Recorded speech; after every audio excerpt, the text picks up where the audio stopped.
젊은 부자님들 안녕하세요. 법학자 훈훈입니다. 오늘은 2023년 10월 7일 토요일 오후 7시 21분 촬영 시작하겠습니다. 오늘은 제가 주식 스터디 14기, 현재 진행 중인 14기에 환급 챌린지 미션을 가이드 글을 제가 작성하기로 했잖아요. 근데 그 부분을 어떤 분이 이제 먼저 해보셨는데 너무 자세하게 쓰시긴 하더라고요. 근데 그분이 좀 시간이 오래 걸린다라고 말씀하셔서 오늘 한번 얼마나 걸리는지 한번 체크해 보도록 하겠고요.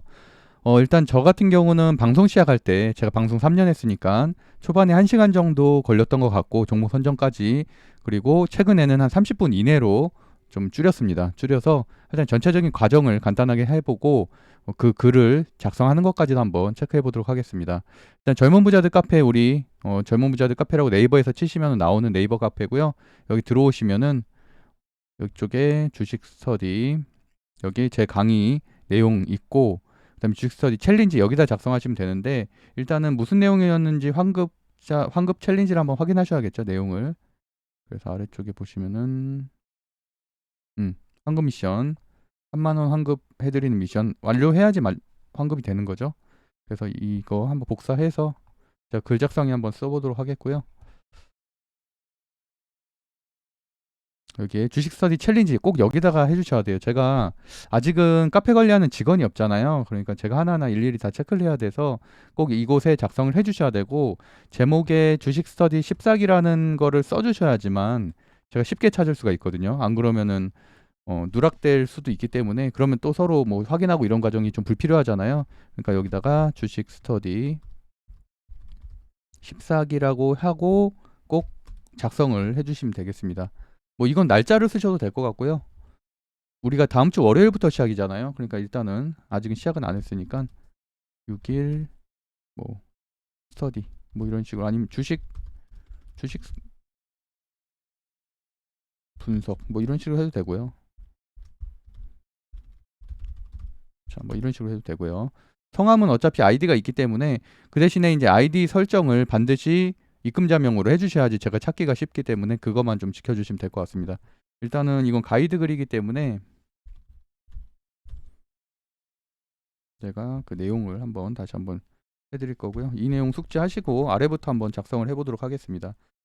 저는 알다시피 항상 MTS로만 매매를 하고 MTS로만 주식 방송을 하는 사람이기 때문에, 최근에는 뭐 PD 고용해서 촬영도 하고 있지만 어쨌든 MTS 기준으로 진행을 해보도록 하겠습니다. 제가 핸드폰을 현재 연결해 놓은 상태고요. 이렇게 돼 있는데, 일단은 제가 맨 처음에 보는 게 시수 제재차라고 했었죠. 일단 그러면 여기다가 시장 수급 재무제표, 마이크가 바로 앞에 있어서 조금 치기가 좀 어렵네요. 재료 차트 순서로 전 항상 중요하다고 말씀드렸었고, 그러면은 시장에 대해서 간단하게 써야겠죠. 그 다음에 수급, 재무, 재료, 차트. 꼭 이대로 이 순서대로 작성해야 되는 건 아니지만 그래도 꼭 이 형식을 갖추셨으면 좋겠고, 그게 어쨌든 제 강의 6시간 반짜리 강의를 계속 이제 숙련을 해야지 짧은 시간에도 상승하는 종목을 빠르게 만들어낼 수 있다는 거고요. 일단은 그러면 다시 한번 핸드폰 화면으로 가보도록 하겠습니다.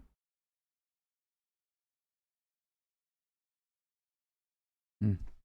여기서 제가 시장 보는 거, 뭐 일단은 기본적으로 주요 증시를 보겠죠. 저도 지금 이제 막 공부하는 거예요. 주말이고 해서 따로 공부는 하지 않았고요.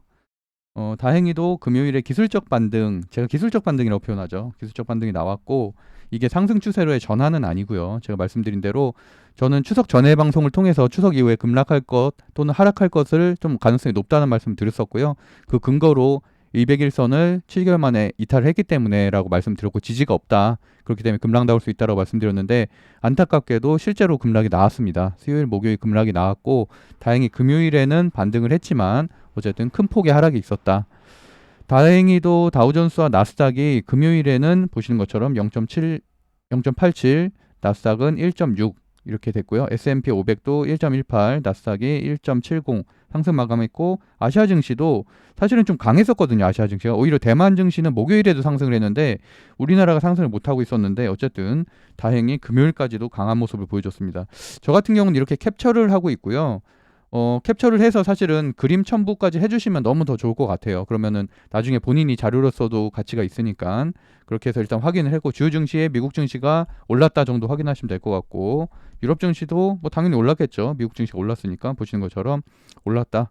어쨌든 유럽 증시가 한국 증시 이후에 되는 거고, 그다음에 미국 증시가 열리기 때문에 그 정도 순서로 보시면 될 것 같고, 미국 증시가 안 열릴 때는 유럽 증시를 판단하면은 중간에 중간 역할 정도로 보시면 될 것 같고, 그다음에 환율을 당연히 봐야겠죠. 환율 1년치로 봐도 그나마 1350원에서는 조금 소폭 하락했지만 여전히 굉장히 고점이고 위험한 상태다. 환율이 만약에 1349원 트렌드를 봤을 때 3개월 트렌드로 지금 고점에서는 약간 빠지고 있잖아요. 하루 정도는. 근데 이게 다음 주에도 만약에 좀 안정적으로 빠지게 된다면 당연히 주가는 올라갈 가능성이 높겠죠. 그다음에 국채금리, 미국 국채금리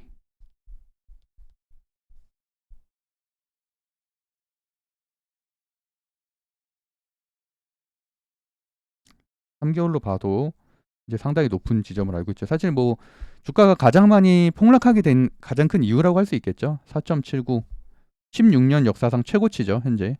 그만큼 성장주들은 빚내서 성장을 하고 있는데, 그런 것들에 대한 시중 금리가 다 같이 올라가는 가장 큰 근본적인 원인이기 때문에 당연히 이런 것들 때문에 최근에 특히나 코스닥 종목들이 많이 폭락한 이유는 당연히 국채금리 상승에 따른 여파다라고 보시면 됩니다.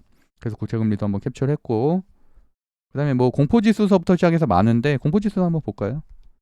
이거를 반드시 뭐 다 기록해라 이런 거보다는 어느 정도 느낌인지 정도, 지금 어느 지점 정도인지만 보면 된다고 했고, 제가 공포지수 같은 경우는 20포인트 넘어가면 과매도 구간이기 때문에 매수의 기회다라는 말씀 드렸었는데 현재 17% 정도 되네요. 한번 체크했고, 발티고님 지수도 그래도 다행히도 이거를 인용을 하시면서 발티고님 지수가 좋아지기 때문에 해운 쪽에 보고 있다라고 하시는 분들이 있는데 좋아요. 그런 자세는 너무 좋으신 것 같고, 3개월 트렌드를 보면 좀 올라가고 있으니까. 다만 1년 트렌드로 보면은 아직은 좀 미미한 수준이죠. 3년 트렌드로 봐도 이제 바닥에서 조금 올라오고 있는 수준이기 때문에. 근데 사실 수주 같은 경우도 꾸준히 나오고 있고 괜찮다고는 보지만 사실 지수 장세는 아니잖아요. 지수가 상승하는 우상향 장세는 아니기 때문에 이런 사이클 산업은 보시면은 10년치 발티구님 지수가 5,000포인트 정도 됐을 때가 사실 굉장히 좋았을 때죠. 해운이나 이런 관련된 업종들, 뭐 HMM이라든지 페노션이라든지. 근데 현재는 거기에 비하면 굉장히 낮은 상태고 저점인 상태잖아요. 그렇기 때문에 관찰을 하는 건 좋지만 현재 시장에서 강한 섹터는 아니다 정도로 판단하시면 될 것 같아요. 그래서 이날도 보면은 금요일에 다른 종목도 많이 상승했는데 HMM, 페노션 다 빌빌거리죠. 뭐 흥하해운 이런 건 테마주에 가까우니까 어쨌든 그 정도 체크하셨으면 됐고, 그다음에 트레이딩 이코노믹스 정유 가격이나 이런 걸 좀 보셔야 되니까 상품 클릭해 보면은 원유가 그래도 다행히도 조금 소폭 떨어졌네요. 어제는 한 82달러로 조금 올랐지만 그래도 이 정도면은 그래서 수준이 나쁘진 않습니다. 그래서 이거 같은 경우도 많이 올랐을 때 지금 보면은 뭐 0.79 뭐 이 정도잖아요. 근데 만약에 뭐 원유가 막 한 3% 올랐다, 2% 올랐다 이 정도라면 좀 관련된 주들이 같이 움직일 가능성도 좀 있겠죠. 전체적인 트렌드도 이런 식으로 한번 보시면 될 것 같고, 좀 소폭 좀 꺾인 상태죠. 꺾인 상태이기 때문에 어쨌든 뭐 이거 꺾인 게 안 좋다고 해석할 수도 있는데, 왜냐면 중국이 경제 성장을 못하기 때문에 원유를 중국에서 가장 많이 사용을 하잖아요. 근데 그런 것들 때문에 물론 떨어졌을 수도 있겠지만 어쨌든 뭐 그 정도 체크해 보시면 될 것 같고요. 그러니까 제가 말을 하는 거는 이거를 다 하나하나 기록하라는 얘기는 아니에요. 기록하라는 얘기는 아니고 뭐 좀 특별한 게 있나, 특별한 일이 있으면은 기록을 하는 거죠. 보시면은 잡주들만 나오네요. 비트코인이랑 저는 사실 다른 잡주들은 안 보고 비트코인하고 이더리움만 보는데, 비트코인. 비트코인도 보시는 것처럼 골든크로스죠. 골든크로스이기 때문에 추세 자체가 어쨌든 이런 위험 자산이 오른다는 것 자체는 주식시장이 나쁜 건 없다. 그래서 뭐 긍정적이다 정도로만 체크하시면 될 것 같아요. 그래서 비트코인까지 체크를 했고, 시장 그럼 다 보지 않았나요? 환율, 국채금리, 공포지수, 뭐 발트금지수, 트레이딩 이코노미스. 가장 중요한 건 당연히 주요 증시에서 미국이 어느 정도 올랐는지가 중요한데, 일단은 다우존스부터 한번 기록을 해볼게요. 제가 바로, 아이고, 시기가 굉장히 불편하네요. 제가 바로 마이크가 바로 입 앞에 있어서 다우존스가 0.87 플러스, 나스닥 1.60 플러스, 뭐 이 정도로 기록하시면 되고요. 일단 중요한 거는 다우존스도 올랐다는 게 중요하고요. 나스닥 같은 경우는 사실 이번 주에 좀 괜찮았었죠. 수목 괜찮았었는데 나스닥이 또 거기다 1.6% 상당히 많이 올랐고, 근데 다우존스 같은 경우는 계속 보합이었거든요. 근데 다우존스마저도 대형주도 한 0.87% 정도 올랐다라는 게 중요한 것 같아요. 그다음에 뭐 S&P 500 뭐 이런 거 다 됐고, 아시아 증시는 특별한 상황은 없고 항생 지수가 뭐 한 1.5% 정도, 58% 정도 상승했다. 뭐 이 정도 좀 체크하면 되실 것 같아요. 그러니까 이게 물론 본인이 공부하는 걸 기록하는 거다 보니까 더 많이 써도 상관은 없는데, 저 같은 경우는 뭐 이 정도로만 기록을 해도 충분하다. 그러니까 어쨌든 시장에 대한 내용이고, 그 다음에 한국 증시를 좀 보셔야겠죠. 일단 여기에서 지수의 차트를 보는 게 중요한데, 다우존스 같은 경우는 보시는 것처럼 5일 이동평균선은 돌파를 했습니다. 그리고 나스닥 같은 경우도 20일 이동평균선 저항에 부딪히긴 했지만 어쨌든 5일 이동평균선을 장대 양봉으로 돌파했다는 건 굉장히 큰 의미가 있다고 볼 수 있겠고요. 그러니까 그런 것들은 당연히 다음 주에 우리나라 증시 화요일부터 시작하는 증시에도 영향을 미치겠고, S&P 500 같은 경우는 아직까지는 21선은 한참 남았긴 했지만, 그래서 사실 제가 이 지점에서 좋게 봤었던 거잖아요. 이 지점에 역사적 전고점을 돌파할 수 있지 않을까라고 생각을 했는데, 아쉽게도 이런 구간이 나왔던 거고, 다행히도 아직까지는 바닥을, 지금 3거래일 연속으로 바닥을 다져가는 모습이잖아요. 4거래일 동안. 이런 모습들은 긍정적이라고 볼 수 있습니다. 다시 5일선 돌파한 것도 긍정적이고요. 그다음에 우리나라는 계속 말씀드리는 것처럼 삼성전자를 비롯한 반도체 관련된 주가 전체 시총의 30%가 넘기 때문에 필라델피아 반도체 지수가 가장 중요하다는 말씀 계속 드리고 있는데, 보시는 것처럼 제가 또 이 구간에 좋게 봤었죠. 사실 이 구간에 역사적 신고가 골든크로스 구간이었기 때문에. 하지만 다시 한번 좀 이탈하면서 하락을 했고, 현재는 뭐 괜찮은 위치입니다. 지금 21선이 웬만큼 내려왔기 때문에 21선까지 같이 금요일에 돌파하는 좋은 모습을 보였기 때문에 다음 주에도 반도체 관련된 업종들은 끊임없이 보셔야 된다라고 말씀드리겠고요. 종합주가지수 3일째 바닥을 다져가고 있는데, 다행히도 이번에 다우존스가 금요일에 상승을 했기 때문에 종합주가지수에 있는 대형주들이나 가치주들까지도 화요일에 상승할 가능성이 상당히 높아졌다라고 일단 인식을 하시면 되시고요. 삼성전자 좀 아쉽긴 하죠. HBM에 대한 악재가 발생을 했잖아요. 사실 제가 이 부분에서 HBM6에 대한 기사가 나왔기 때문에 당연히 저는 그걸 신뢰를 했고, 그리고 이때가 대량 수급이 들어왔죠. 외국인 대량 수급. 제가 기억하기로는 얼마였죠? 6천억이었나요? 하여튼 대량 수급이 들어왔기 때문에 좋게 봤었는데, 어쨌든 이게 지금 현재 루머라는 얘기가 나오고 있어서 좀 이런 추가적인 급락이 좀 나오게 된 것들이잖아요.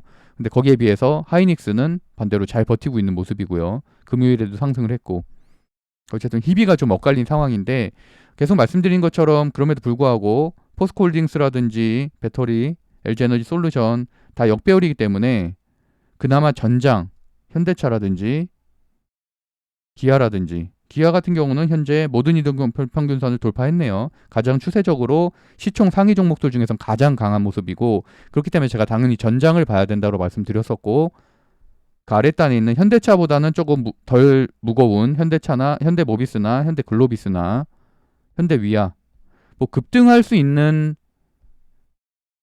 시총은 아니죠.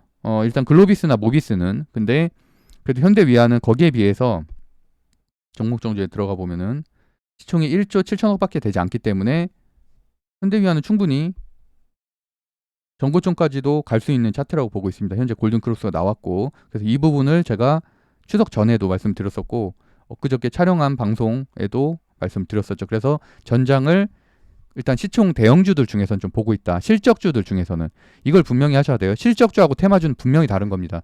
테마주는 수급과 재료만으로도 움직일 수 있죠. 실적으로 움직이는 게 아니니까. 근데 저는 어쨌든 시총 1위부터 11위까지 중에서는 재무제표가 괜찮고 차트가 괜찮은 건 일단은 전장밖에 눈에 안 띈다. 그렇기 때문에 전장 업종을 선택을 한 거고요. 그래서 전장 업종 주들 중에서는 우리가 뭐 아는 현대 기아차가 현재 주가 상태가 좋기 때문에 아랫단에 있는 이런 종목들을 보고 있다. 그리고 제가 그날 촬영할 때 화신하고 대우 부품은 보지 않는다고 말씀드렸었죠. 대우 부품은 테마주기 때문에 보지 않고, 화신가 같은 경우도 물론 예전에는 픽을 5월 달에 했었던 종목이긴 하지만 현재는 바닥에서 이거 갑자기 치고 올라오기에는 상당히 수급이나 이런 것들은 좀 어려움이 있기 때문에 현재 지금 거래량이 굉장히 떨어져 있는 상태잖아요. 그래서 현재 21일선을 돌파하고 나서 보고 나서 봐도 늦지 않다. 굳이 지금부터는 볼 필요는 없다라고 전 보고 있습니다. 왜냐면 좋은 종목이 너무 많기 때문에. 정배열인 종목, 골든크로스인 종목이 많은데 굳이 현재 역배열에서 횡보하고 있는 종목들, 기간 조정, 가격 조정을 받을 종목들을 아직은 볼 필요는 없다라고 보고 있습니다. 물론 가치 투자자들은 그런 것들을 모아가서 3개월, 6개월 뒤에 큰 수익을 내는 거를 목표로 할 수도 있겠지만, 저 같은 경우는 추세 매매를 하는 사람이고 당장 수익 내기를 원하기 때문에 일단 단타 계좌에서는 당연히 정배열이나 골든크로스 종목을 선정하고 있고요. 다만 저도 중장기로 모아가는 종목들이 당연히 있습니다. 그래서 그런 종목에도 거의 한 7, 8억 들어가 있고요. 거기에는 당연히 역별 종목들도 당연히 있고 지금 하락하는 종목들도 있지만, 그런 종목들은 1년, 2년을 보고서 모아가는 종목이기 때문에 별로 신경 쓰진 않습니다. 그리고 코스닥도 다행히도 양봉이 떴는데 5일선 돌파는 하지 못했죠. 그래서 다음 주에 좀 돌파를 했으면 정말 좋겠다. 그러면 어느 정도 단기 바닥은 형성된 거기 때문에.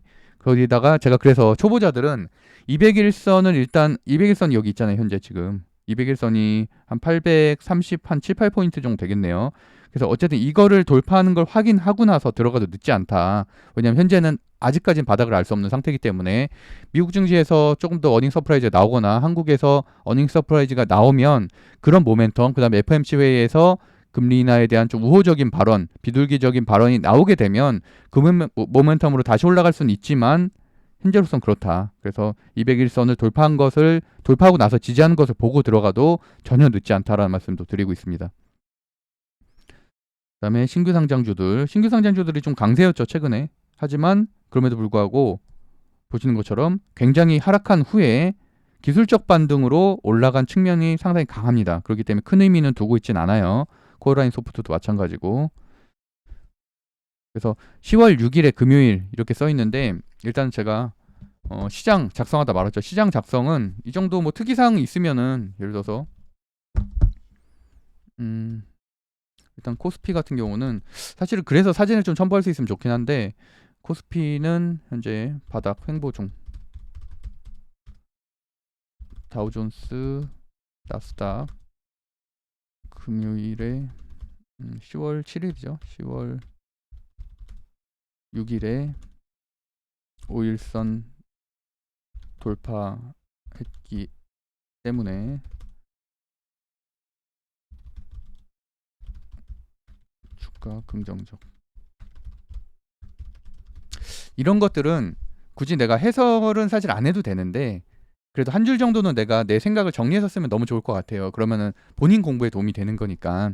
근데 어쨌든 뭐 양식에는 어쨌든 사실 우리가 자유양식이기 때문에 특별하게 뭐 시장에 대해서 어떤 얘기를 더 써야 된다 이런 건 없지만, 최소한 주요 증시 정도는 쓰면 좋겠다. 다우존스가 얼마나 올랐고, 그러니까 지금 현재 몇 포인트냐, 다우존스가 골든크로스냐, 물론 이런 말까지 쓰면 너무 좋지만 기본적으로는 다우존스, 나스닥이 현재 주가 위치상, 이동평균선상 어떤 위치에 있고, 그다음에 올랐는지 떨어졌는지, 그리고 올랐으면 얼마나 올랐는지를 확인하는 게 중요하고, 거기다가 간단하게 이렇게 써주시면 됩니다.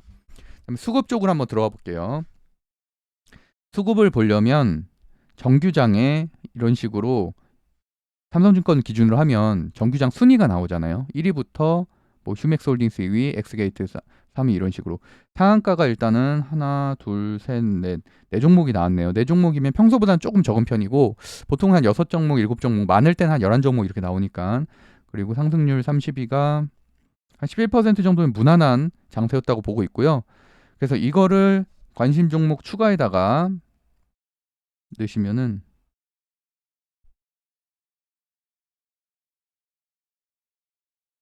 삼성증권은 이렇게 하면 되거든요. 관심 종목 등록에다 해서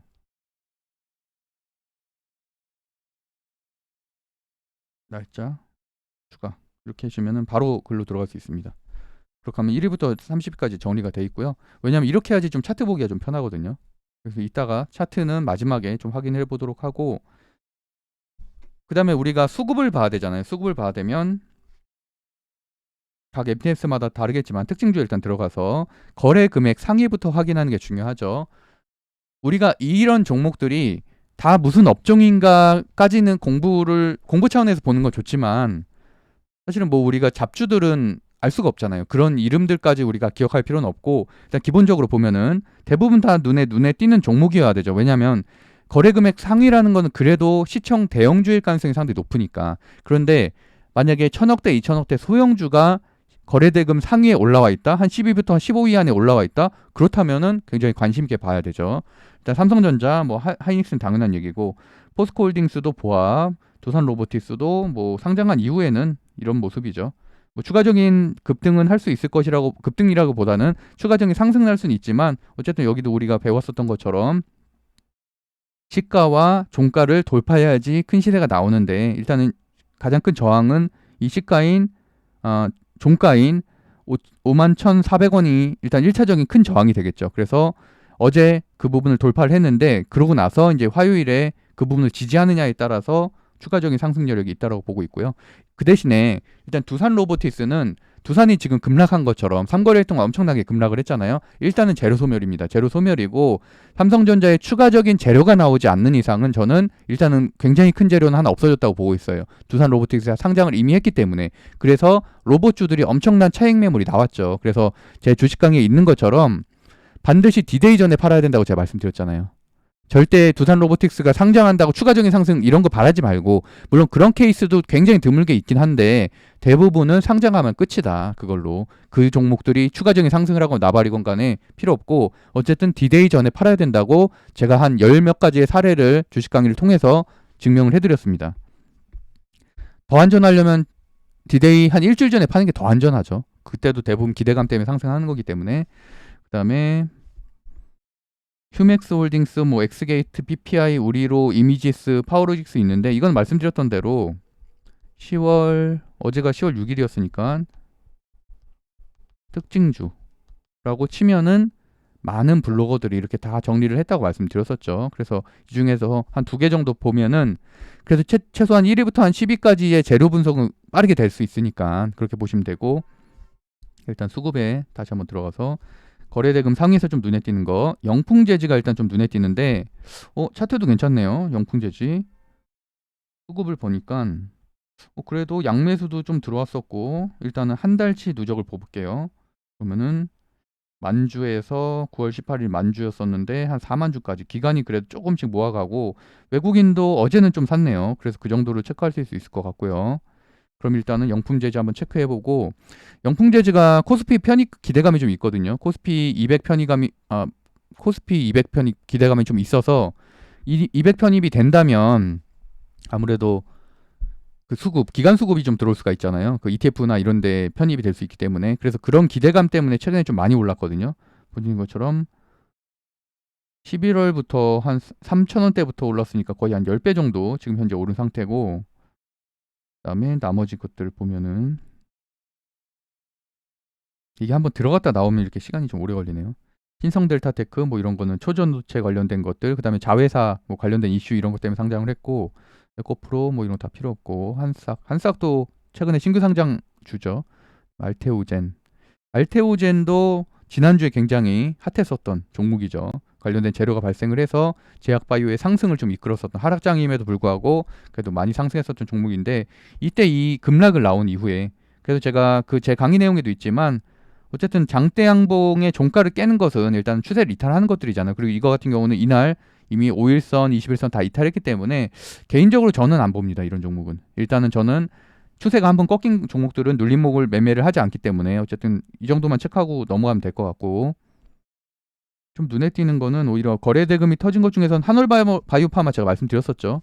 제가 이 종목 그 14기 강의 때 찍어드렸었죠. 제가 아까 한번 찾아놨었는데 그 기준 중에 하나는 시총 1위부터 10위 정도까지를 보셔야 된다. 이거는 실적별로 어떻게 기준이고, 주가가 움직이고 있는지. 그럼 테마주는 어떻게 해야 되냐? 정기장 순위를 봤는데 지난주 금요일에 미래서재는 뭐 신규 상장주니까 제외하고 오리엔트 전공 테마주죠. 그 이재명 씨 관련된 주. 위니아도 그런 약간 정치인 관련된 주. 카나리아 바이오는 정말 유명했었던 테마주의 끝판왕. 한올바이오파마는 좀 재료 발생해서 제가 아까 말한 대로 좀 괜찮게 보고 있는, 그 대신에 좀 많이 오르긴 했다. 3배. 그래서 한올바이오파마가 유일하게 그나마 볼만한 종목이라는 말씀도 뒷부분에 드렸었고요. 그 전에도 물론 한번 설명을 했었고, 근데 보시는 것처럼 그 이후에도 지금 3거래일 연속으로 상승했고, 심지어 금요일에는 7%. 그래서 제가 매매방에도 제약바이오 봐야 된다고 말씀드렸었죠. 금요일 장 전에. 그래서 뭐 한미제약 이런 것들은 리포트 공유해드렸었고, 그러면은 한미제약 그날 7% 올랐죠.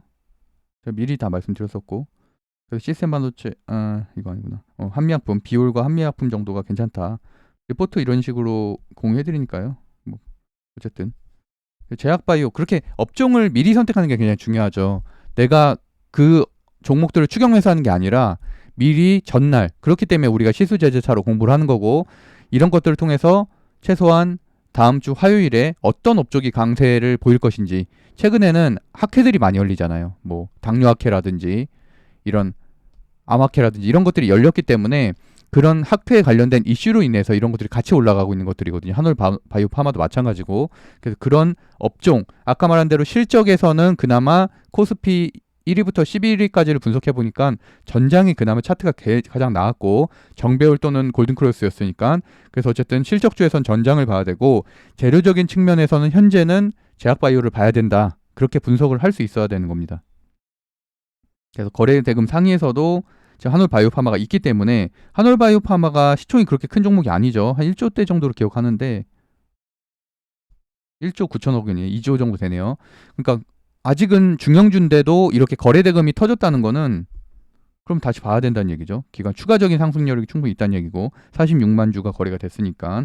그래서 그런 식으로 보시면 되고, 그래서 뭐 거래대금 상위도 뭐 22, 30까지 보는 게 아니라 저는 이 정도까지 봅니다. 그럼 SY 같은 경우는 우크라이나 재건주고, 포스코 DX 오랜만에 반등했고, 뭐 이지믹스, SK 그린로직스도 원래 제가 인적 분할 이슈는 굉장히 오래전에 말씀드렸었잖아요. 그래서 매매방에도 뭐 한 달 반 전에 STX 말씀을 여러 번 드렸고, 그 이후에 SK D&D도 최근에 말씀드렸었고, 다 상승을 많이 했죠. STX 같은 경우는 거의 말씀드린 이후로는 뭐 한 3배 정도 상승했으니까. 근데 그린로직스 같은 경우는 저는 이제 상한가 종가 깨지면 끝이라고 말씀드렸었잖아요. 그러고 나서 이제 반등을 못 하잖아요. 지금 이거는 거의 기술적 반등에 불과하니까 큰 의미를 두고 있지는 않습니다. 그래서 어쨌든 저는 상한가 종가 깨지면은 그 종목을 다시 보지 않고, 다만 상한가 종가를 재돌파하면 본다는 말씀 드렸었죠. 계속 제가 지금 설명을 하다 보니까 이쪽 갔다 저쪽 가다 하니까 시간이 오래 걸리는데, 실제로는 이런 설명을 하지 않기 때문에 금방 뻥 쭉 보고 넘어갑니다. 거래대금 상위에서 아까 말한 대로 한올바이오파마 정도 눈에 띄었고, 영풍재지 정도 눈에 띄었고, 그다음에 외국인 순매수 보면은 뭐 에스코텍, SY, 선암, 대부분 이런 종목들은 이제 테마주니까. 근데 어떤 것들이 많이 있는가가 중요한 거죠. SY는 재건, 선암, 정치테마, MDS, KTCS도 오랜만에 기술적 반등. 그러니까 사실 금요일은 지난주에 워낙 급락을 했었고, 추석 전에도 급락을 했었기 때문에 거기에 따른 기술적 반등이 많았었어요. 그렇기 때문에 저는 이런 종목들이 강한 추세를 그리어서 금요일에 추가적인 상승한 게 아니라 기술적 반등에 불과하기 때문에 큰 의미를 두진 않습니다. 크게 눈에 띄는 건 없네요. 뭐 포스코 DX, 모비스 이런 거 좀 초전도체 예전에 한물간 재료죠. 지금 다시 반등은 하고는 있지만, 남선알미늄 크게 눈에 띄는 건 없네요. 실리콘2도 뭐 오랜만에 반등했고, 기가레인, 기간 매수사 한번 볼게요. 인버스 뭐 이런 게 많죠. 워낙 주가가 안 좋으니까. 여기서부터 보면 되겠네요. 한올바이오파마 아까 말한 대로 들어가 있고, 우리금융기주, 뭐 금융주 이런 건 안 봐도 되고, 기아가 그래도 기간 순매수가 크게 들어왔다는 게 좀 의미가 있고, 아까 말한 대로 계속 전장을 제가 강조드리고 있죠. 카카오, 비올도 아까 증거사 레포트 매매방에서 공유했던 종목이잖아요. 차트 괜찮습니다. 지금 많이 물론 급등한 측면은 있지만 워낙 실적이 좋고, 그러고 나서 보시는 것처럼 뭐 증거사 리포트도 실적 내년에도 좋다는 말이 좀 많이 나왔었어요. 보시면 다시 한번 지금 120선을 돌파하고서 골든크로스로 가고 있는 모습이고, 재무제표 한번 살짝 볼까요? 매출액이 184, 311, 456. 내년에도 좀 좋다고 하더라고요. 순이익도 조금씩 증가하고 있고, 영업이익률이 깡패죠. 51%. 작년에 41%, 21년에는 29%. 이것 때문에 사실은 주가가 많이 오른 측면이 있습니다. 그래서 최근에는 많이 급등한 이후에 현재 가격 조정 받고 있고 기간 조정 받고 있지만, 그래서 제가 항상 말한 대로 많이 오르고 나서 잠깐 그려볼게요. 항상 말씀드리죠. 상승, 횡보, 조정, 횡보, 상승, 이 사이클이라고 말씀드렸잖아요. 그리고 최근에 그래서 오르고 있는 동화기업이나 이런 것들이 큰 조정, 오랜 기간 조정을 받고 지금 반등을 하고 있는 상황이고, 횡보를 굉장히 오래 하다가 반등한 상황이고, 근데 여기도 마찬가지로 이렇게 상승을 하다가 지금 조정을 받고 있잖아요. 그러니까 조정이 여기서 지지가 깨지면 더 하락을 하겠지만, 그게 아니라면은 이 구간처럼 횡보를 하겠죠. 횡보할 때가 매수의 이 지지를 이탈하지 않는 이상은 매수의 기회가 되겠고, 그러고 나서 일부 반등을 하게 되면 그때 팔고 나오는 거죠. 네, 그런 전략으로. 하지만 많이 오르긴 워낙 많이 올라서 7배 올랐잖아요. 7배. 올해 7배 오르고 현재 30% 조정받고 그런 상황이기 때문에, 그래도 어쨌든 애매한 종목 하는 것보다는 대장주 하는 게 낫기 때문에 저는 뭐 의료기기 쪽에서는 비율 괜찮다고 봅니다. 뭐 클래시스는 워낙 많이 말씀드렸었고요. 그래서 그 정도로 보시면 될 것 같고, 일단 그렇게 따지면은 수급은 종목명도 써주면 좋고, 일단은 한올바이오파나,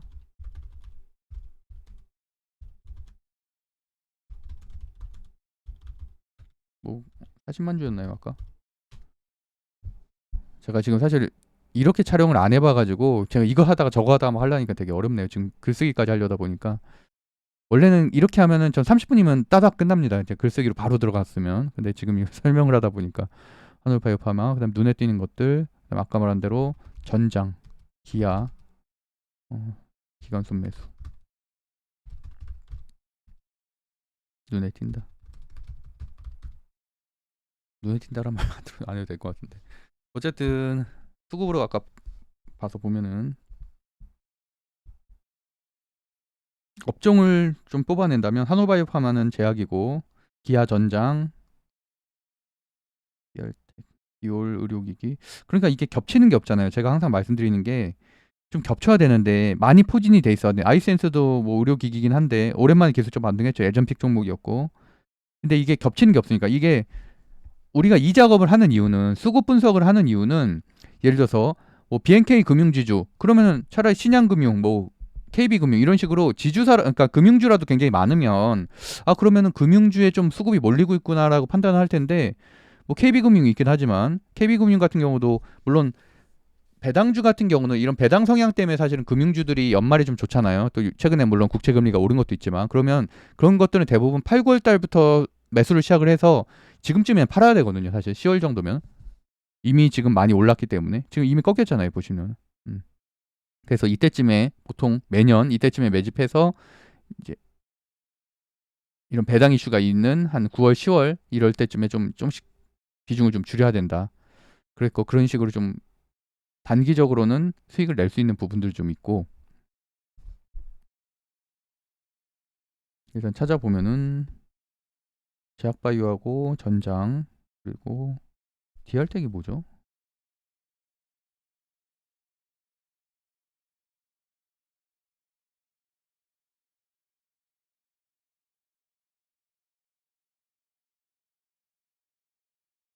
영상 소프트웨어? 아, 의료정밀기기네요. 의료정밀기기. 그러면 여기도 마찬가지로 오늘 뭐 비올이라든지 이런 거 상승할 때 같이 오른, 아이센스나 이런 거 상승할 때 같이 오른 측면이 좀 크네요. 그러면은 얘네가 차트상으로 봤을 때는, 사실 저는 이미 20선 이탈해서 좋아하는 섹터는 아닌데, 왜냐면 워낙 많이, 제가 4월, 5월, 6월 이때 가장 많이 말씀드렸었던 게 의료기기잖아요. 그래서 우리도 뭐 많은 종목들을 통해서 매매방이나 픽 종목 정말 많이 말했던 게 이 섹터고, 그럼 이제 좀 부담스럽죠. 당연히 뭐 8월, 9월 때부터 계속 부담스럽다는 말씀 드렸었고, 고점 대비 저점 대비해서 거의 4-5배 오른 종목들이 수두룩했으니까. 그래서 최근에는 의료기기 쪽은 별로 보고 있지는 않습니다. 어쨌든 그 정도 판단하시면 될 것 같아요. 그러면은 정리를 해볼게요. 아, 계속 강의를 강의처럼 하다 보니까 좀 말이 너무 길어지네. 거래금액 3위에서 좀 눈에 띄는 거. 일단 수급은 뭐 한 이 정도로 보면 될 것 같은데요. 뭐 이건 사실 자유양측이기 때문에 좀 체크되는 것들 보면은, 영풍재지.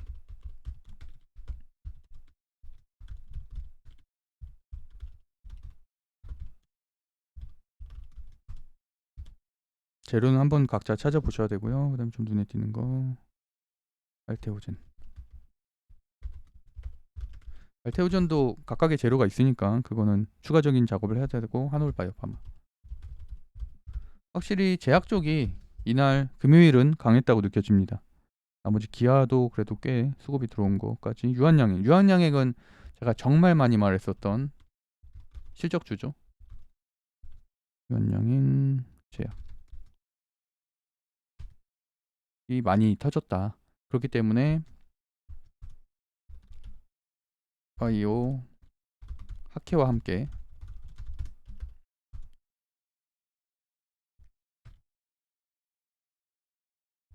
다운상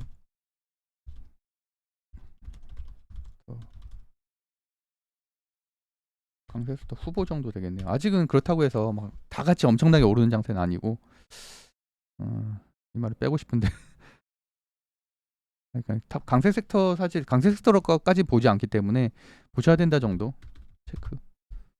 제가 지금 방송도 하면서 막 이걸 치고 합니까? 막 정신이 하나도 없네요. 그래서 어쨌든 또 기관 수급에선 외국인 수급에선 사실 아까 크게 눈에 띄는 거 없었고요.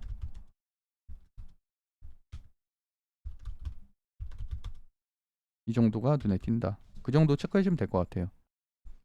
그래서 좀 봐야 될 거는 이런 것들을 통해서 봐야 될 것은 전장 기아가 아까 수급이 들었으니까 하고 아까 기아도 하나 써놓을까요?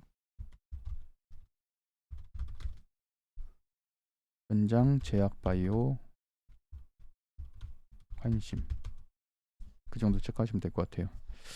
재무제표는 아까 봤었던 것들 중에서 보는 거죠. 아까 봤었던 것들. 그러면은 좀 전에 저희가 수급 분석을 통해서 전장과 제약바이오 섹터에 관심을 가져야 된다고 했잖아요. 수급 분석을 하는 이유는 물론 종목을 택하기 위함도 있지만 그거보다 더 중요한 건 항상 업종을 선택하기 위함이죠. 그 업종 중에서 내가 어떤 종목을 선택할지를 골라가야 되니까 그게 탑다운 방식이라고 말씀드렸었고요. 그렇다면은 전장과 제약바이오에 관심을 가져야 되는데 그럼 전장과 바이오, 제약바이오 중에서는 어떤 섹터가 있겠나. 그래서 제가 최근에는 어쨌든 코스피 대형 업종에서는 전장을 이렇게 가져왔고 그다음에 코스닥 쪽에서는 보시는 것처럼 제약바이오 최근에 좀 핫했었던 제약바이오들은 좀 정리를 해놨는데 이런 것들을 제가 매매방에도 다 말씀드렸었죠. 그래서 유한양행도 말씀드렸었고 유한양행도 뭐 제가 말한 이후에 신고가가 나왔으니까 이렇게 급등이 나왔었죠. 중해제약도 예전에 이때 많이 말씀드렸었고 이렇게 급등이 나왔었고 각각의 재료들 그다음에 재무제표 따라서 한 거라고 말씀드렸었고 유한양행 같은 경우 재무제표 너무 좋다고 말씀드렸죠. 지금 재료 발생하면서 윗골이 달긴 했지만 저는 뭐 이 구간은 당연히 사야 될 구간이라고 보고 있고요. 재무제표가 너무 좋죠. 21년 1조 6천, 22년 1조 7천, 23년 1조 9천. 그리고 영업이익률도 2%, 2%, 4%로 꾸준하게 증가하고 있다는 걸 알고 있고 지금 재료도 현재 발생을 한 상태죠. 그래서 재무제표는 뭐 이 정도 체크하시면 될 것 같고 그래서 아까 거래대금 상위 중에서 알테오젠이나 뭐 한올제약 바이오 파마나 이런 것들은 아무래도 재료 때문에 움직이는 측면도 있지만 한번 만약에 내가 알테오젠에 관심이 있다 또는 한올 바이오 파마에 관심이 있다면 한올 바이오 파마 같은 경우는 한번 보면 좋겠죠. 재무제표를 바로 매출액이 1000억, 3천억 원래 아까 2조짜리 종목이라고 말씀드렸었고 그나마 순이익이 좀 늘어났다는 거는 인상적이네요. 영업이익률도 꽤 늘어났고 7% 많이 늘었네요. 분기로 봤을 때 지금 3분기 실적 시즌이기 때문에 3분기 실적은 특별히 늘어나지 않네요. 4분기도 뭐 3,300억대 순이익은 오히려 줄고 그렇다는 얘기는 결국에는 얘는 재료로만 움직인다는 얘기죠. 지금 재무제표는 전혀 개선되는 게 없으니까. 근데 거기에 비해서 아까 보여드렸던 유한양행이나 뭐 JW 중해제약 같은 경우는 재무제표가 사실 좋아져서 실적주로서 투자하는 관점도 있거든요. 좀 스윙 종목으로. 근데 여기는 보시면은 유한양행도 뭐 크게 증가하진 않았지만 이제 분기 연매출이 좀 올라갔고 그래서 4분기 때는 순이익이 좀 느네요. 뭐 그 정도. 영업이익률도 조금 늘고 뭐 그 정도. 그렇게 보고 있습니다. 그래서 유한양행 같은 경우는 재료로 가져가기보다는 이렇게 실적주기 때문에 또 역사적 신고가가 나온 종목이고 보시는 것처럼 역사적 신고가 그래서 사실 역사 신고가 때문에 제가 추천했던 종목이기도 하고요. 그래서 이런 것들은 좀 빠질 때 급락시 이럴 때 급락시에 좀씩 분할 매수해서 모아가는. 왜냐면 현재 아직까지는 이런 지지를 깨지는 않았기 때문에 20선 지지도 현재는 깨지지 않았고, 다만 20선 지지 깨지고 만약에 60선 지지까지 깨지게 되면 그때는 조금 비중을 좀 줄여야겠죠. 줄이고 다시 한번 정배열이 될 때 매수 기회를 좀 잡아야 되겠고요. 그래서 어쨌든 그 정도로 보시면 될 것 같고, 재무제표는 여기다 좀 첨부하면 좋겠는데 일단 한올 바이오파마도 한번 볼까요? 자기가 공부한 거를 첨부하는 거니까. 근데 만약에 사진 첨부하는 게 조금 어려우신 분들은 안 하셔도 됩니다. 그냥 자기가 정리만 해도 되고요. 재무제표를 이런 식으로 매출액이 증가하고 있다. 한올 바이오파마. 다만 분기 매출액은 미비하다. 위에 관심 종목을 이런 식으로 뽑아놨었잖아요. 수급상으로 봤을 때 영풍제지, 알테오젠, 한올바이오파마, 유한양행 이런 것들을 뽑아놨는데, 유한양행은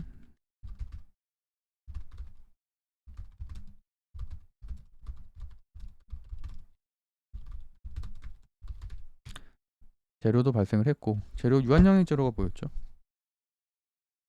뭐 삼상 통과했다고 그랬던 것 같은데, 저도 최근에 매매를 했었거든요.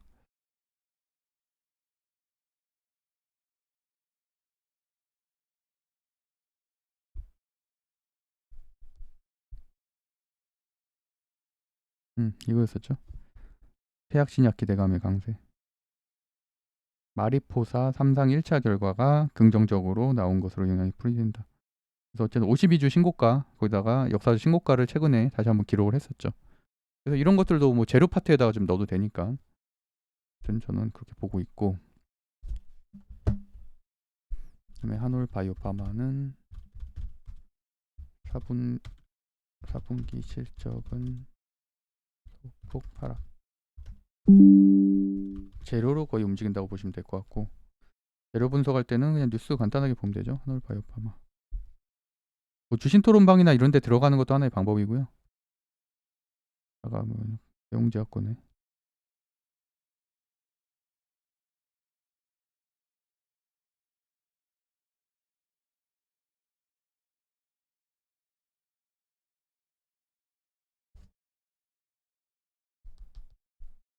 재료 볼 때는 특징주라고 치면은 같이 나와요. 왜 상한가를 갔나? 여기 써있죠. 한올바이오파마의 파트너사인 이뮤테크는 자가 면역 질환 치료제인 이거를 임상 1상 초기 데이터를 공개했다. 한올바이오파마가 M&A 이슈도 좀 있지 않나요? 뭐 그런 것들 때문에 올라온 것 같은데, 어쨌든 제약바이오 하시는 분들은 좀 분석을 해서 하시면 될 것 같아요. 제약바이오가 사실 공부가 가장 많이 필요한 것 같아요. 다른 것들보다 조금 단순하진 않아서 어쨌든 그런 실험도 많고 하다 보니까 저는 조금 고수의 영역이라고 봅니다. 그래서 제약바이오는 저는 정말 실적 개선되는 것을 보고서 그냥 좀 횡보할 때 조금씩만 모아가고 있지 사실 적극적으로 투자하진 않아요. 아무래도 제가 제일 좋아하는 거는 성장주들 중에서는 뭐 반도체라든지 이런 좀 이슈가 있었을 때 재료까지 붙은 것들을 좋아하기 때문에 좀 사이클 사업 이런 것들 좀 좋아하거든요. 그런 것들은 6개월, 7개월 동안 상승하기 때문에. 그래서 여기서는 일단은 눈에 띄었던 거는 한미약품 제가 리포트 공유했던 거, 여기도 지금 오랜 기간 횡보하다가 지금 다시 한번 좀 오랜만에 좀 수급이 좀 들어왔는데 그래도 거래량이 그렇게 크진 않았네요. 크진 않아서 JW 중해제약도 제가 이 구간에서 정말 많이 말씀드렸던 종목이고, 여기도 실적은 좋은데 그래도 어쨌든 많이 오른 만큼 좀 하락을 하고 있네요. 재무제표 한번 볼까요? 이것 때문에 제가 추천을 했었던 거죠. 매출액도 꾸준히 증가하고 있고 3년 연속 증가, 순이익 3년 연속 증가, 영업이익도 3년 연속 증가. 분기 매출 한번 볼까요? 분기 매출도 4분기에도 좀 좋네요. 순이익도 늘고 영업이익. 그렇다면은 사실은 이 정도면은 지금 얘도 많이 떨어진 애들 중에 하나니까 재무제표가 이 정도 괜찮으면 차트상 지지만 확인되면은 살 수 있다. 근데 차트가 일단은 61선을 이탈한 상태니까 최소한 61선은 돌리는 모습을 봐야죠. 아니면 이 구간에서 좀 횡보를 해서 하다못해 뭐 이런 곳에 있는 저항이라도 좀 돌파하는 걸 보고서 매수를 해야지 그냥 살 자리는 절대 아닙니다. 그래서 어쨌든 좀 예전에 좋아했던 종목이기 때문에 눈에는 띄지만 인벤트리 랩도 워낙 많이 말씀드렸잖아요. 저는 뭐 이 구간에 많이 말씀드렸었고, 그렇다고 여기서는 다 이제 정리해야 된다는 식으로 말씀드렸죠. 1412가 꺾였기 때문에. 1412가 딱 이때 꺾인 거거든요. 이때쯤에 꺾여서 이제 인벤트리 랩도 비만 치료제도 1412 꺾였으니까 좀 쉽지 않다. 그리고 뭐 제가 상한가 전에도 말씀드렸었던 종목이고, 제가 말하고 나서 2, 3일 뒤엔가 상한가 나왔던 걸로 기억을 하는데, 그래서 어쨌든 너무 많이 올랐다. 단기적으로 지금 3배, 4배 정도 올랐잖아요. 6월 달부터. 그래서 그 정도. 일단 제약바이오에 관심을 가져야 된다는 게 포인트인 것 같습니다. 그다음에 기아도 한번 볼까요? 기아가 전장 쪽에선 그래도 일단 차트로서는 가장 좋으니까.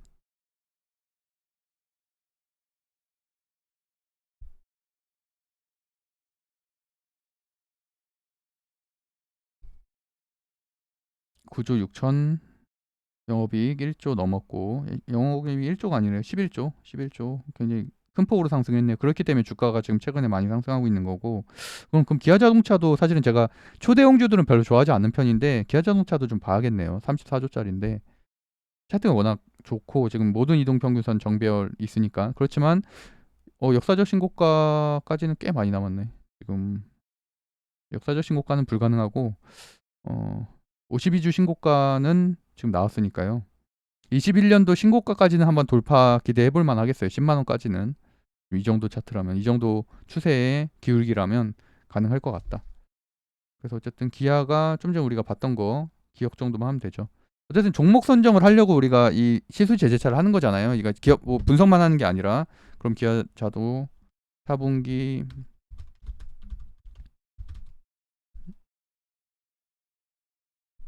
실적이 23조 거의 비슷하네요. 뭐 3분기 실적은 전 2분기보다 소폭 하락.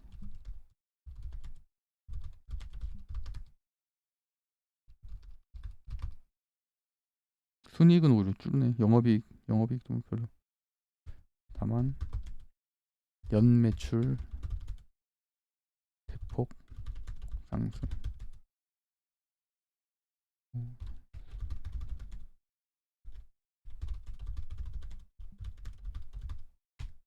뭐 이런 식 정도로 체크하시면 될 것 같습니다. 보는 거를 글로써 하려니까 너무 어렵네.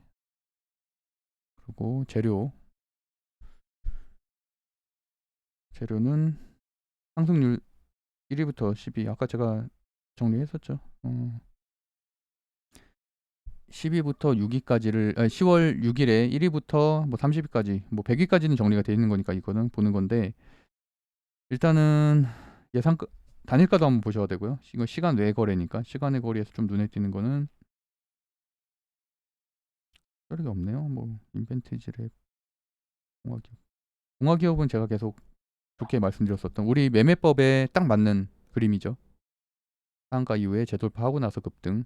그래서 매매방에는 미리 말씀드렸었던 종목이고, 그래서 동화기업 추가적인 상승력은 있다고 봐서 한번 매매로 짧게 단타 매매로 할 만한 종목을 좀 보고 있고, 그 외에는 어떤 종목들이 어떤 재료로 상승했는지를 체크해야 하셔야 되는데, 그 아까 말한 대로 몇 월 며칠의 특징주라고 하면은 나오잖아요. 그래서 제가 대충 아까 정리를 해놨거든요. 미리.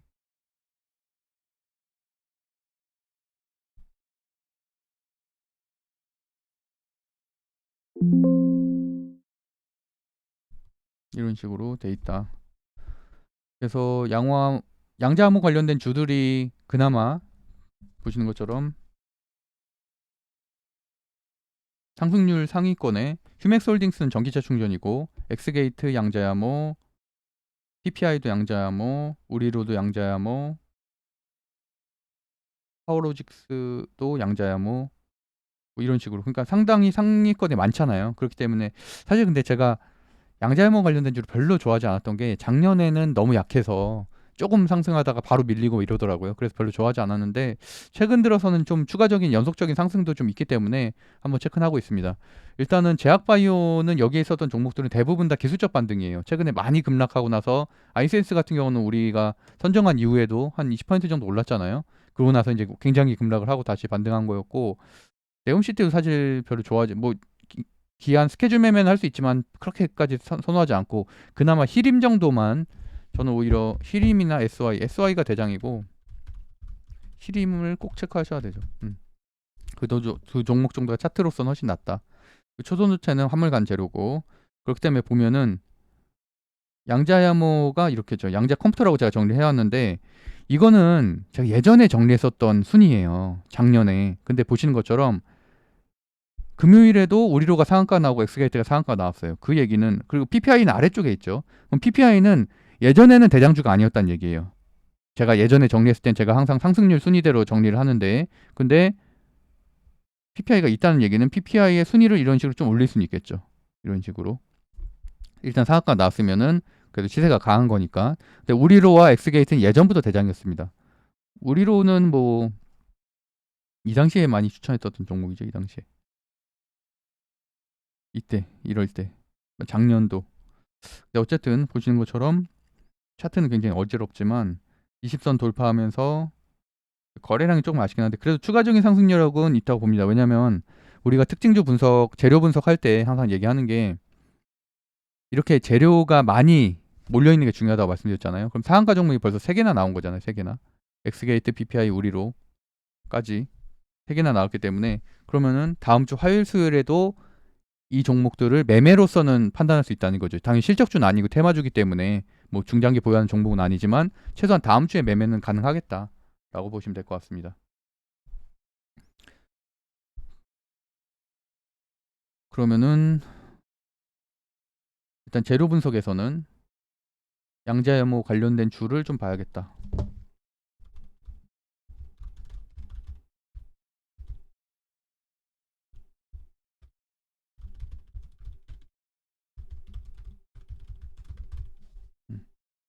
그 정도 보시면 될 것 같고, 그럼 여기에서 마지막 차트로 그럼 양자야모 관련된 주하고 아까 실적주들 그 두 가지 섹터로 나눠서 좀 체크를 해보면은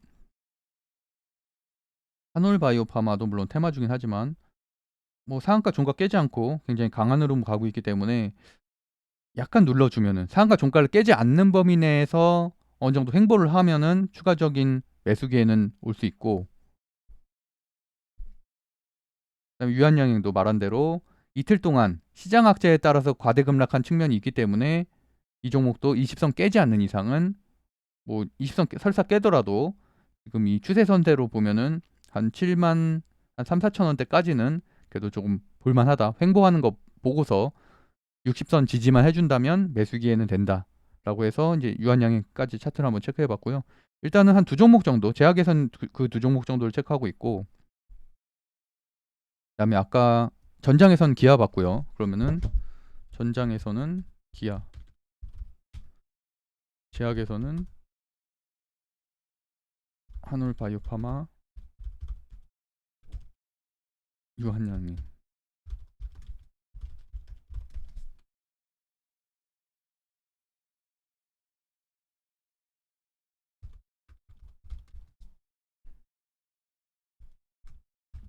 제가 실적주라고 굳이 써놓는 이유는 실적주에 따른 매매를 해야 되기 때문이죠. 테마주에 따른 매매가 아니라. 그리고 테마주에서는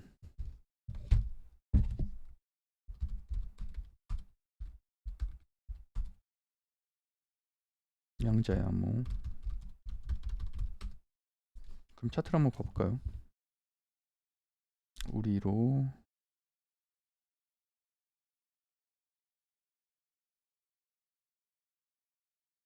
근데 사실 이런 종목들은 제가 언급하는 것도 싫을 정도로 너무 이런 변동성 하는 걸 너무 싫어하거든요. 제가 종목들을. 왜냐면 이런 것들 말고도 항상 말씀드리다시피 하나마이크론이라든지 한민반도체라든지 얼마 실적 주면서도 매매하기 좋은 종목들이 많아요.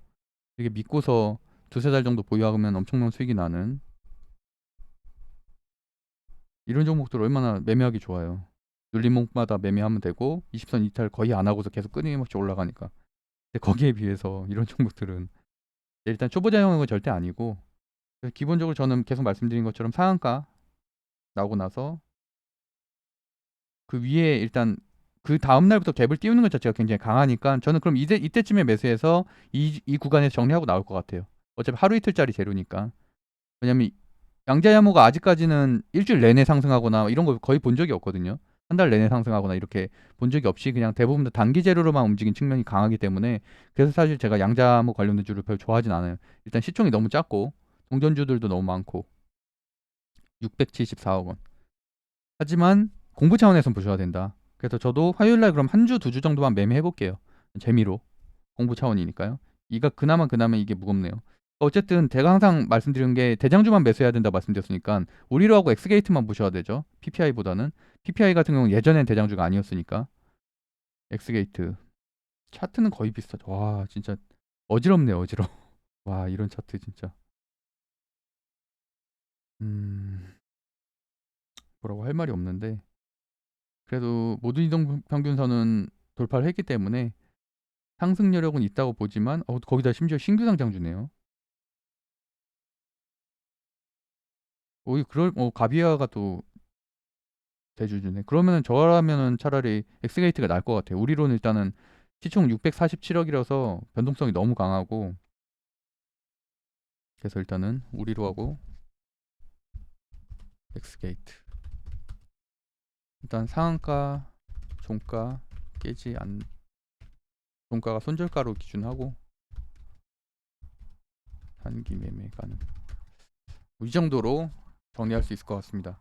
사실 제가 그 이후에 이제 여기다가 차트도 좀 첨부해서 이렇게 대충 글을 좀 더 수정해서 올리긴 할 건데 사실은 오늘 제가 바로바로 하려고 하는데 하다 보니까 중간에 설명이 들어가면서 길어졌네요. 그래서 뭐 지금 1시간 넘게 한 것 같긴 하지만 실제로 제가 방송할 때는 굉장히 단순하게 합니다. 단순하게. 그래서 아까 말한 대로 캡처를 한 이유는 제가 방송할 때 보통 그런 식으로 캡처해갖고 사진을 첨부하기 때문에 캡처를 한 거고, 물론 여기다도 HTS든 MTS든 사진 첨부해 주시면 너무 고맙죠. 너무 감사하고, 왜냐면 이게 다 같이 만들어가는, 앞으로도 이제 우리가 카페에서 계속 이렇게 자료로서 좀 가치 있는 글들을 계속 남겨가려고 하거든요. 제가 아무래도 11월에 퇴사를 하다 보니까 그래서 좀 더 카페 매니저도 뽑고 그럴 계획이 있어서, 그렇게 해서 만약에 결론을 내려보자면은 사실 차트까지 분석이 맞췄잖아요 지금. 일단은 저는 봐야 될 종목은 다음 주 화요일에 개장하니까 봐야 될 섹터는 당연히 전장은 계속 실적주라고 제가 방송했었고, 반도체도 삼성전자 잠정 실적 발표가 있기 때문에 잠정 실적 발표는 안 좋게 나올 가능성이 높긴 한데, 그래도 지금 미국 증시의 필라델피아 반도체 지수가 다시 골든크로스로 가고 있기 때문에 저는 다시 한번 봐야 된다라고 생각하고 있고요. 일단 한번 봐볼까요? 일라일릴리가 이날 오르면서 인벤티지 랩도 올랐다고 보시는 게 맞죠. 일라일릴리가 최근에 다시 반등을 시작을 하면서 선물이나 이런 걸도 확인할 수 있었으니까.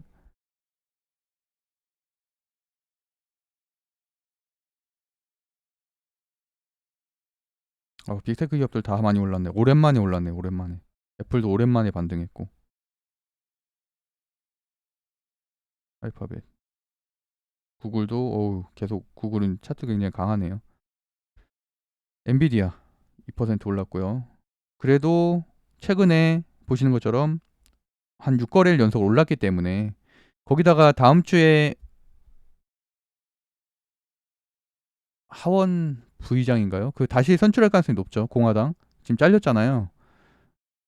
탄핵됐는데 이제 그거 다시 선출할, 그러면 이제 호재니까 시장이 안정된다는 얘기고, 그리고 셧다운은 당연히 통과가 되겠죠. 한 달 안에, 한 3주 안에는 통과돼야죠. 그러면 그것도 일단 호재고, 정책적으로는. 거기다가 기본적으로 미국에 있는 종목들이 조금 어느 정도 어닝 서프라이즈가 1, 2분기보다는 나올 가능성이 확실히 적긴 한데, 그래도 나와준다면 그래도 우리나라 증시가 최소한 바닥은 칠 수가 있다는 얘기예요. 그게 우상향한다는 얘기가 아니라 충분히 기간 조정은 받아야 되고 횡보를 하겠지만 그래도 바닥이라도 다지면 어디예요. 그럼 더 이상 쫄진 않으니까. 그래서 엔비디아 차트 괜찮아지고 있고, 마이크론 테크놀로지도 최근에 급락 이후에 어느 정도 안정세를 찾아가는 모습이고, 이 두 개 정도만 보면 되겠네요. 나머지는 뭐 특별히 볼 것도 없고. 어쨌든 그래서 반도체도 관심은 가져야 된다. 전장이랑 일단은 제약바이오가 최우선이고요. 이 두 개가, 왜냐하면 제약바이오 같은 게 현재 학회들이 좀 열리고 있기 때문에, 그래서 이렇게만 일단 보고 추가적으로 양자 암호 관련주 단타 매매 공부, 이 정도로 보시면 될 것 같습니다. 네, 뭐 이렇게 쓰면 될 것 같아요. 제가 지금 사실 강의를 하면서 해서 그렇지 이렇게 짜르륵 쓰면은 서칭 시간과 쓰는 시간 다 합쳐서 1시간 정도 걸릴 것 같아요. 1시간 이내로는 어려운 게 저는 숙련돼서 30분이라고 말씀드린 거잖아요. 저는 항상 예전에 방송 준비할 때 1시간씩은 계속 다 자료 준비했었거든요. 1시간 이상. 그렇게 생각하시면 될 것 같습니다. 그렇게 해서 뭐 사진 한두 장이라도 첨부해 주시면 좋을 것 같고, 그리고 사진을 무조건 한 장 이상, 아무 사진이라도, 하다못해 음식 사진이라도 좀 첨부하셨으면 좋겠는 게, 우리가 앨범형으로 돼 있어요. 그게 사진이 여기가 그 카페가 앨범형으로 돼 있다 보니까 사진을 한 장씩이라도 좀 첨부하면 좋을 것 같아요. 제가 그러면 주의사항에다 한번 쓸게요. 여기다가.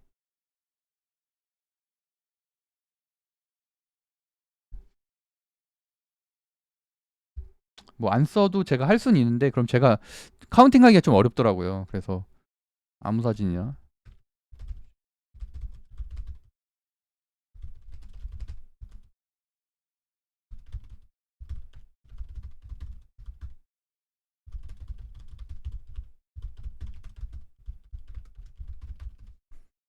이건 제 카운팅 문제 때문에. 일단 그렇게 해서 한번 해보면은 제가 댓글을 좀 남겨드릴게요. 초반에는 한 일주일 정도는 뭐 이 부분은 너무 이렇게 시간 많이 쓰지 않으셔도 된다. 뭐 그건 사실 정답은 없는 거니까, 어차피 본인이 공부하는 거니까. 그래서 어쨌든 그런 식으로 제가 남겨드리도록 하겠습니다. 그래서 저는 만약에 일단 결론적으로 계속 말이 길어지는데, 본다면은 일단은 전장 바이오 섹터를 선정을 하면은 일단 기아 볼 것 같고요. 그다음에 현대위아는 뭐 계속 방송에서 말했던 종목이니까 전장 이 정도 볼 것 같고, 제약바이오는 한올바이오파마, 유한양행 이 정도로 실적주는 볼 것 같고, 그다음에 양자암호는 엑스게이트 정도를 매매로 한번 해볼 것 같습니다. 이렇게 종목 선정을 하고 나서 다음 주에 보는 거하고, 그냥 갑자기 어떤 종목 추격 매매하는 거하고는 천지 차이다. 이제 그런 부분들을 좀 깨달아 가셨으면 좋겠습니다. 그럼 감사합니다. 오늘 방송 이대로 마치겠습니다.